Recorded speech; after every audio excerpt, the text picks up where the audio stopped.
If you're in Seattle, and you need to buy or sell a home, we'll be right there for you. Because we're the realtors that you can trust. So go to ronanddonsitdown.com.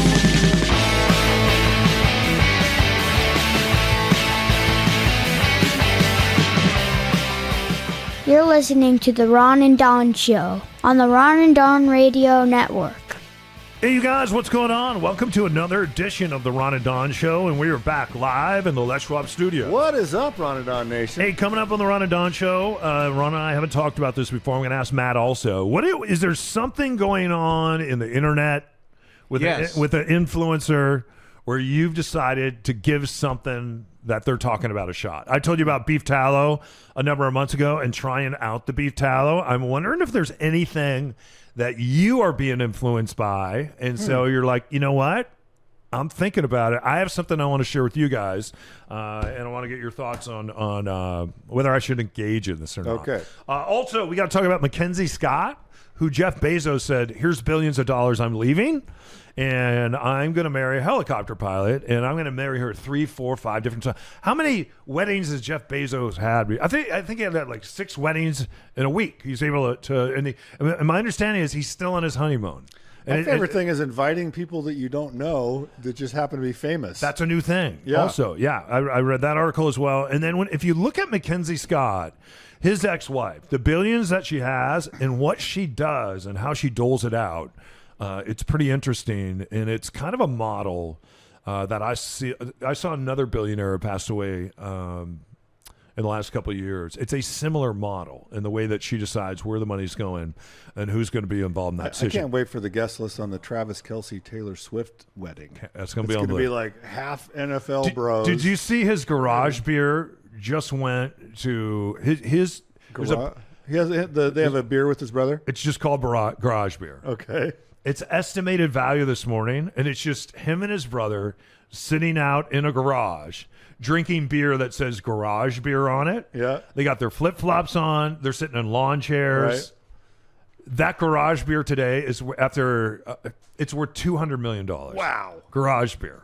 I love it. And how many people out there are making money selling beer right now? It's one of the hardest things to do because everybody wants seltzer or no alcohol. Jason loves beer. Dudes are selling garage beer. Dude can drink shotgun of beer. Like all right, speaking of Kelce brothers, let's talk football. Your thoughts on the season, the Seahawks, and then I got to talk a little bit about the Friday Night Lights. I just stopped the show. Which starts stop the show next Friday. Stop the show. We need to make an agreement right now between me and you, mano y mano. We are going to substitute any Brady talk with football talk. It could be high school football, junior high football. We're just have a moratorium through the rest of football season. So that's the end of January into February. Zero Brady Bunch talk, but you can talk as much high school football as you want. Do we have a deal? Unless there's an update. No. Even if there's an update. We're in a Brady-free zone There's been no football season. There's been no updates this summer. Do we have a deal? I have no updates. Do we have a deal? Can I clarify just for the record? What about My Three Sons, emergency? I don't want to push it too hard. Okay. Just saying no Brady talk through football season. Partridge Family, no problem. Anything that Jack Webb created, like One Adam 12. You don't want to agree to this. Dragnet.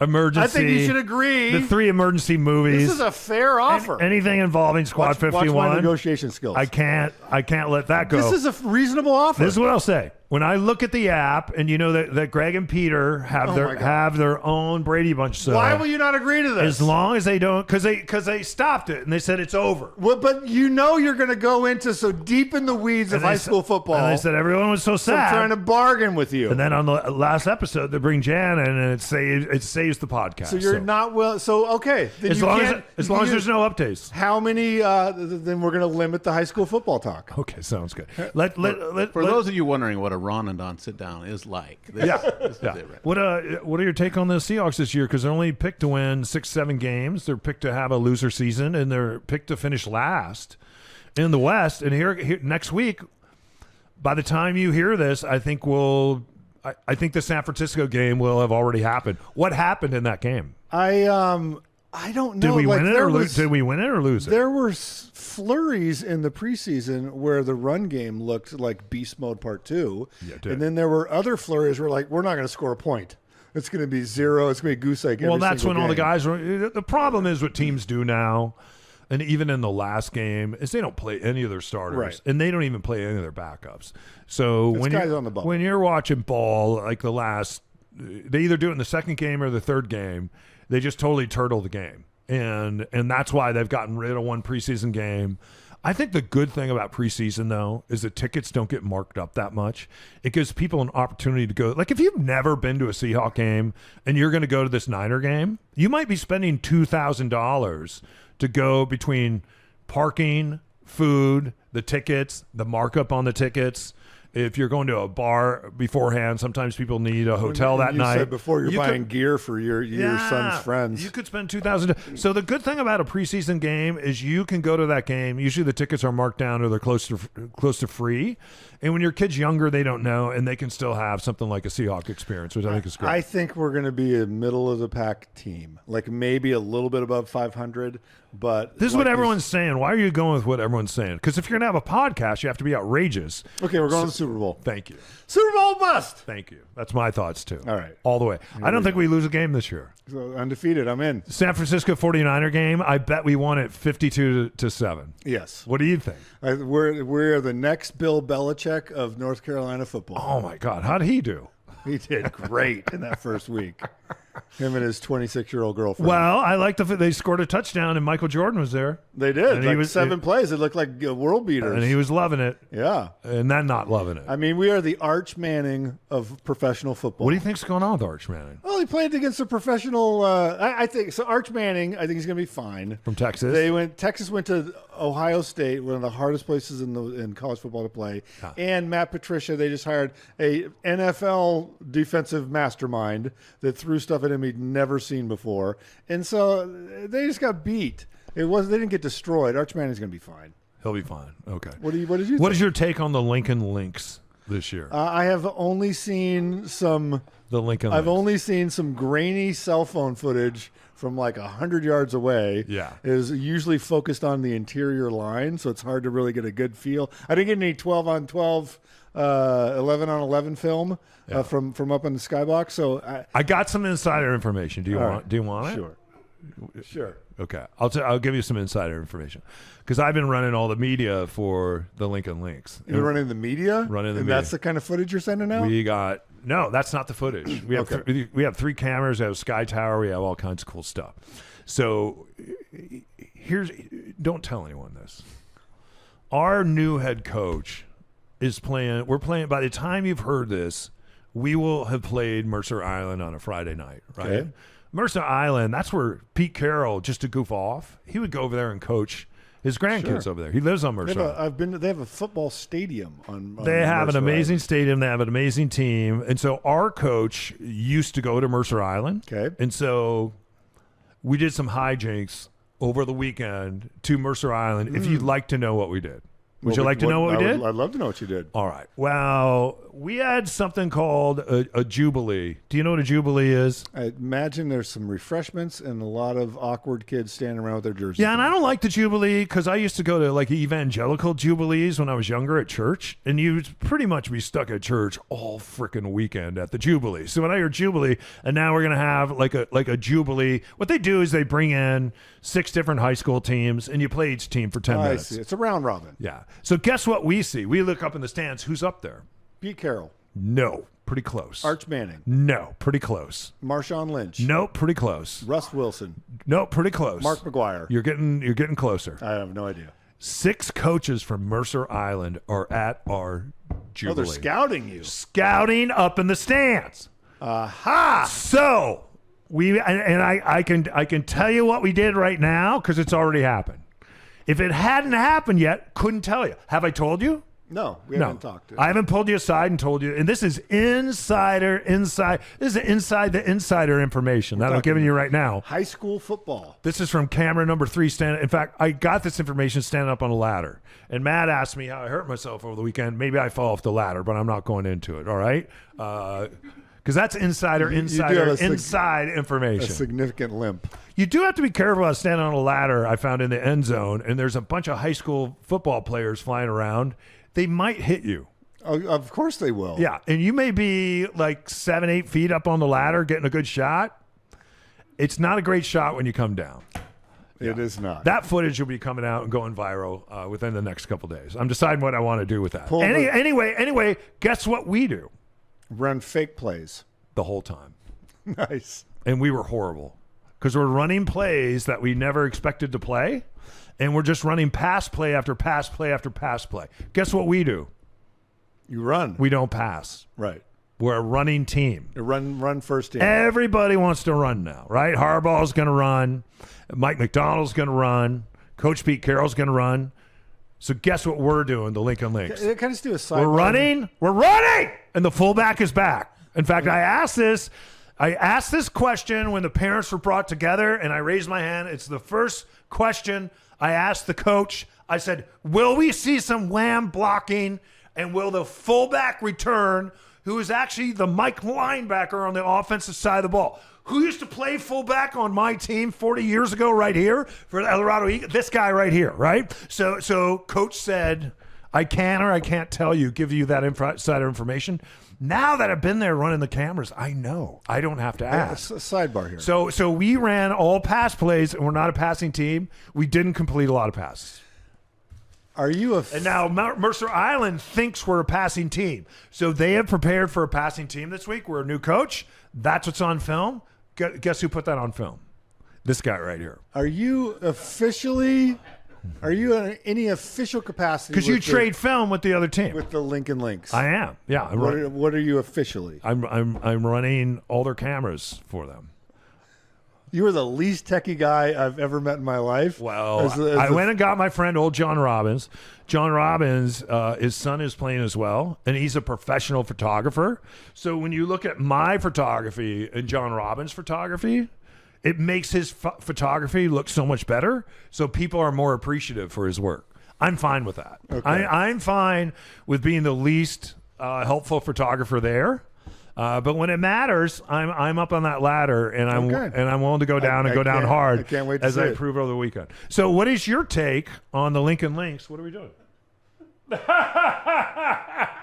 That's awesome. Inside joke. Are you going to be coming to any of the games this year? Oh yeah, I'll be coming to some games. Okay, just like I did last year. My son started at 160 pounds. He started left guard, almost all the snaps, and then he played defensive tackle on varsity over the weekend. You know why he did that? Because he's not the starting guard or the defensive tackle. The starting guard and defensive tackle is sitting over on the sidelines because we're rolling tape. So that team thinks they're going to go up against a 160-pound offensive lineman. He looks bigger than 160. Well, he has his pads on. He sure eats bigger than 160. Anyway, he hits at about 165. I got to say that. He hits at 160. I can't wait to see it. So anyway, they didn't get to see a lot of our players. They didn't get to see a lot of our great plays. But I think I'll be starting every snap this year's a sophomore on JV, so you got to come to that. Who's the big rival to the Lynx? I can't tell you. Oh. That's insider information. Okay. Yeah. I'll have to find that out on my own. And that's it for this week in King County football. I feel like Wayne Cody over here. All right, more in a minute.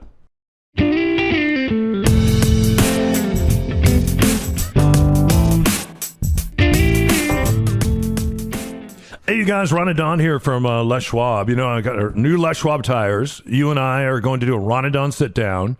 We're going down I-5. Do you remember what happened? What was in the middle of the road? I do. I don't remember what it was, but you hit something. It was a tire. Okay. Yeah, I hit somebody else's tires. Luckily, I had my brand new tires on from Les Schwab. So nothing happened to the rig other than when this semi-tire went under my van. Where were we going? Probably 60, 65 miles an hour. I think it was the speed limit. I'd never go over that. Next thing you know, my alignment was way off. So what I do, I called Eric over here at Les Schwab and Ballard, and I stopped in, and he said, hey, we'll get that fixed. Yeah, I mean, they even checked it for free. The upside, proper alignment can mean better fuel economy, smoother handling, safer driving, and longer lasting tires. Think your alignment might be off? Stop by Les Schwab for a free visual alignment check. Visit your local Les Schwab or book today at leschwab.com. That's leschwab.com. Today's show is made possible by your friends Ron and Don. When you're ready to sit down and strategize about your real estate journey, schedule your time with the guys at ronanddonsitdown.com. All right, you guys, welcome back to the Ron and Don Show. You been reading anything cool, watching anything cool, or we just talked about this? Is there something happening on social media where you're like, you know what, I'm going to tip my toe in that water? Usually something to do with longevity, where you know if you don't do it today, you're going to die. And then you find out 6 months from now, when they actually do some science, that no, you're going to die if you do what they're telling you to do and not do that. Drink wine, don't drink wine. I haven't gone... Beef tallow, no beef tallow. Eating off a cutting board, don't eat off a cutting board. Eggs, no eggs. Coffee, no coffee.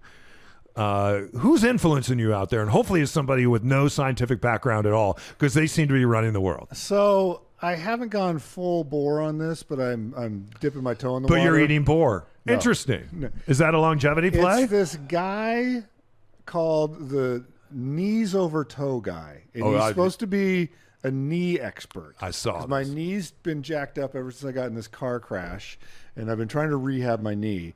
And so he does stuff that doesn't seem like it should help your knee. Yeah. But he swears knees over toe guy. And so there's slant boards. There's always equipment to buy. There's like a deal with a handle that you do a step on. Like there's all this stuff. And the way he gets you is he gets his mom out there who's like 84. That'll get you every time. And she does. Is she knees over toes? She does knees over toe stuff. Is she pretty flexible? What's the thing in the gym where you put the weight on the ground and you pull or push it? It's like a sled. It's a sled. Okay, so there's They call like it a these sled. different sleds. Yeah. And so I got the slant board. I've been eyeballing a sled. What do you do on the slant board? Oh, I got to do all kinds of slant stuff. Knees over toes? You can stand facing the wall. You can step over the slant. Dude, look at the slant board. How many times have you used a slant board? I use a slant board every day. First thing when I get up in the morning, I slant board. You slant board? So I got but I don't have the step handle. Will you send me a picture of you first thing in the morning? First thing in the morning. You don't get a coffee. You don't take a leak. Pre-coffee. You go right to the slant board. I go to the bathroom first, Okay. and then I slant board. Okay. So I'm eyeballing the sled, but I don't have a place to sled. Even if I owned a sled, I think a sled out of your house is too much. I don't have a place to sled. Like if I had your backyard, I'd probably already have a That's sled. what'll happen. If you get a sled, it'll end up in my backyard. Right. So I can't. I slant board. I'm all in on the slant board. Yeah. And I've been working through. Is it helping? I don't know. Oh. But the influencer guy, when you watch this guy on his Instagram, you're like, this guy's got it dialed in. So I'm working my way up to possibly having a sled. Okay. What about you, Matt? Have you been following anything on the internet where you're like, hey, I wouldn't want anyone to know, but I'm doing this. That's a gym guy now. You've got to be thinking about doing this. Who's out there influencing you right now? I'm not much of I don't buy into much of that influence. I thought you said you just went to the gym. You're going to the gym. I am going to the gym. Nobody influenced you to go to the gym, or was it your wife? Say, get. I got a free trial to go to the gym because she's a member, and I'm trying it out. How was your first visit? Wonderful. Did you overdo it out of the gate and like do every body part on day one? No, it's a what do you call personal training. So there's no they don't let you overdo it. Gotcha. They're monitoring and checking and all that stuff. Oh, they don't let you overdo it? Yeah, they're like, how's that feel? Here, why don't you go down to 17.5 pounds instead of 20 or what? that kind of stuff. Okay. Anyway, I and I've talked about this a little bit before. Are you back to beef tallow? I'm not gonna say. I'm gonna let my skin speak for itself on the beef tallow. But I have been experimenting with eating off a cutting board. Have you seen this online where people eat off a cutting board? Is this the charcuterie thing with like the butter boards and all that? Yeah. But instead, what you have on your board is maybe you have 2 ribeye on there, maybe you have 6 eggs on there, maybe you have some avocado on there. They seem to be pretty vegetable. Okay. They seem to be anti-vegetable, other than avocado, because they say that it can give you puffy skin. So they're anti-veg. And then also, when it comes to fruits, it seems like they don't like the sugar in fruit. And then it's just drinking water, and then you eat off a board like that anytime that you're hungry. So I'm like, I'm going to give this a shot. And when I found out, and you're supposed to like lose weight, I started doing that. I gained like 12 pounds doing it. Because So who cooks I ate whenever I was hungry. I was hungry all the time. Who's cooking all these ribeyes? I was cooking them. Yeah. So how many ribeyes at a time? Man, like 2. That's an expensive habit right there. Yeah. So you eat those ribeyes, and then boy, eggs don't last long No, not in your house. in the refrigerator. So I went from intermittent fasting to trying that. And then what I did is they have all these ideas about how you could lose 12 pounds. All you got to do to lose 12 pounds Stop is eating off the start board. eating off a board. You gain 12, and then when you want to lose the 12, you stop eating off the board. That makes a lot of sense. That didn't cost you anything. right. And I don't even have an apparatus to sell with that. That's just free You have a advice. board. That's just free advice. You're selling boards. Yeah, so I think I'm going to go on and try to influence the influencers out there that are trying to get people to eat off the board. I'm going to eat people to start and then stop. And it makes you feel good about yourself. Like when I can walk around and go, I just lost 12 pounds. People go, wow, you look great. And it's because I was eating all this saturated fat off this board. And then now scraping the board and rubbing it on my face. yeah. All right, more on the other side.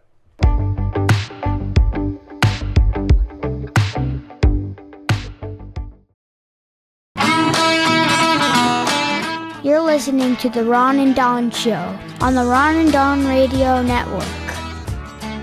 All right, you guys, welcome back to the Ron and Don Show. I always ask myself, if I was given billions of dollars by my ex-husband, what would I do with that money? And I shouldn't say it was given to Mackenzie Scott by her ex-husband. She was there during the building of Amazon. So, and he never pushed back.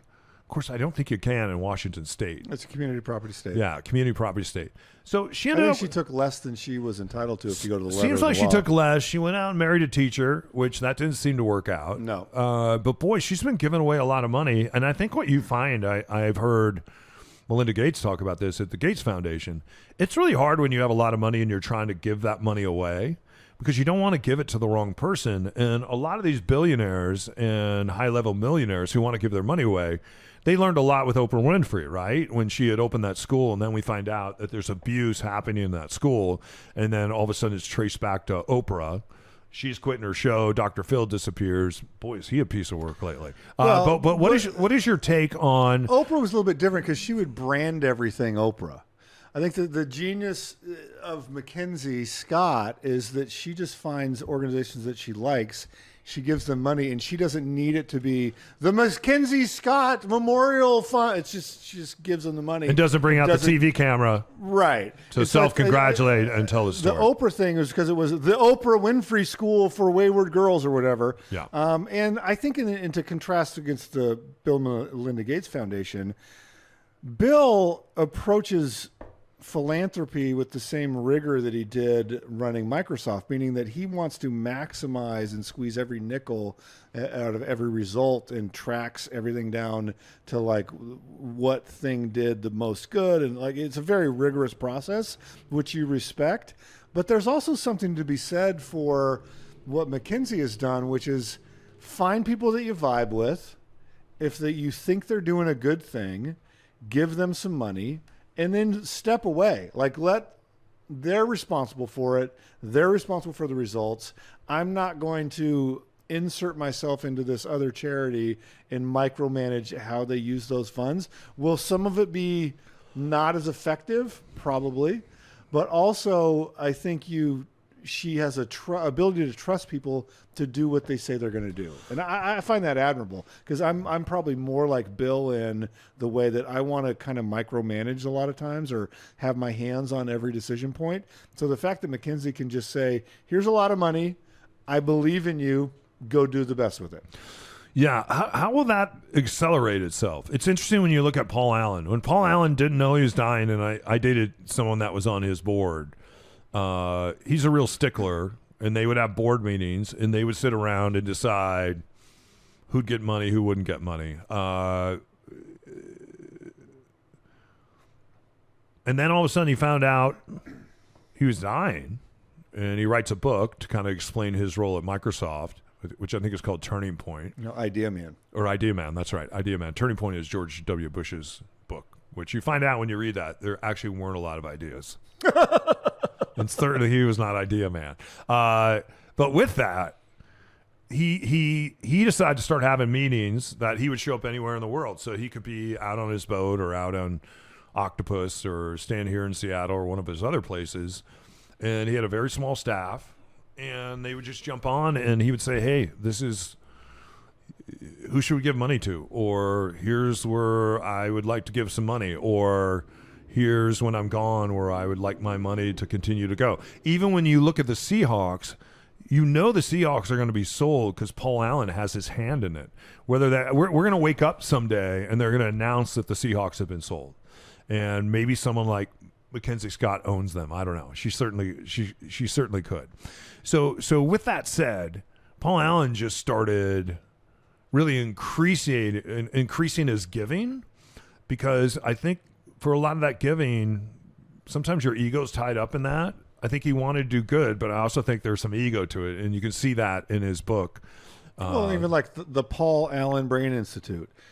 They're doing good work there, but it's not just called the Seattle Brain Institute. Yeah, it's and a lot of that was and a lot of that is because of what happened with his mom. And so I don't. They say with her though, she has taken more of that tack, and her being Mackenzie. Yeah, she has decided, I'm not going to use a board. I'm going to give this money away. And I think you made the best point, Ron, by not going out there and pulling out a TV camera and patting yourself on the back. When things do go wrong, maybe there's less blowback from that. Because Paul started doing that as well, very publicly and very privately, giving away a lot of his fortune before he died. And I like to I've got to the point in my life where like I need to let people, like I don't have control over what other people give away. Like they get to give away what they want to give away in the same way that I won't want someone coming to me and going, oh, you need to give away this, you need to give away that. It's like, no, it's their money. Let them give it away that they want to. But I like the style that Mackenzie Scott has. And she's not launching herself into space and pumping 5 gallons of lip filler into her face. Well, it's interesting because Paul Allen's sister controls the Portland Trailblazers and also controls the Seattle Seahawks. Both of those organizations are supposed to be sold off, and then all that money is supposed to be given to charity. I wonder if he predetermined before he died where that money was going to go. And then nobody knows when. My understanding is that she's in the midst of selling the Portland Trailblazers now. The Seahawks used to be connected to the Sounders. I don't believe that they are anymore. But all that money, that's going to be $9-10 billion just from the Seattle Seahawks. Then you throw the Trailblazers on top of that. I wonder if from the grave he has a say. I would imagine where the he money had a goes. very extensive estate planning. Yeah, you going to go to any Seahawks games this year? I'm going to look at the schedule. I'd like to go out in one of the first games, but like you said, the ticket prices are going to be jack sky What's the best high. ticket? Before we get out of here, what's the best way to buy a ticket? Because I've been using Game Time, but then when you look at, you'll see like Seattle Mariners, $27 for a seat. And just so you know, around game time, you can order these seats. And if there's a ticket, especially if you're going by yourself or you're just going with one other person, you don't care where you sit necessarily. You just want to be in the venue. It's a good way to go. But then all of a sudden you look at your $27 ticket and you're like, oh, I didn't know I have all those add-ons. It's actually $127. There's a new app called TickPick that has no fees, no additional fees. The price that you see for the ticket, that's the price. Have you used it yet? Yeah, TickPick. Works well? You just have to be careful how you pronounce it. Correct. Yeah. TickPick. I've used it, yes. Okay. I like it because you know the exact price. All right, I'll check it out. Hey, you guys, thanks for listening to this episode of the Ron and Don Show. If you need us, just reach out. Yeah, real estate. We want to be your broker, and if you are thinking about selling in the first part of 2026, we should get going now because there's a long process, and we can help you get through all of that stuff. If you want to be a buyer right now, until the end of the year would be a phenomenal time to buy in Seattle, especially for if you want to be an investment property owner. Like this is a really good time to buy. So let's do a Ron and Don sit down. Yeah, and don't forget, every Monday, Wednesday, Thursday, you get the Ron and Don Show this fall, and then on Friday, it's real estate only. It's only about 15 minutes, and it gives you an opportunity to learn something about real estate. And we're not even trying to sell you, what do you call that board? CDs. Oh, charcuterie boards? No, the board you stand on. Slant board. Maybe we should do that. A Ron Upshaw slant board. I'm in. And then I could start selling boards with prime prime It could be the rib. same board. Right on. One side will have grip tape for the slant board, and then Yeah. you flip it over, and you can put a prime rib on there. We're making money. Yes, we are. Yeah. Idea men right here. We're such Really a influencers. real idea men. That's incredible. And we don't even need a board to come up with that. No. Yep. We just do it on our own. All right. Hey, thanks, Matt and Grace, for putting together our studio. Thanks to my son for being our station voice, our dog, Charlie. He's Ron. I'm Don, the executive producers of the Ron and Don Show. And don't forget, when you need us, all you got to do is reach out and go to ronanddonsitdown.com. Until next time, you've been listening to the Ron and Don Show only on the Ron and Don Radio Network. Hey, it's G-Force O'Neill. Thanks for listening to my dad and his boyhood friend, Mr. Ron.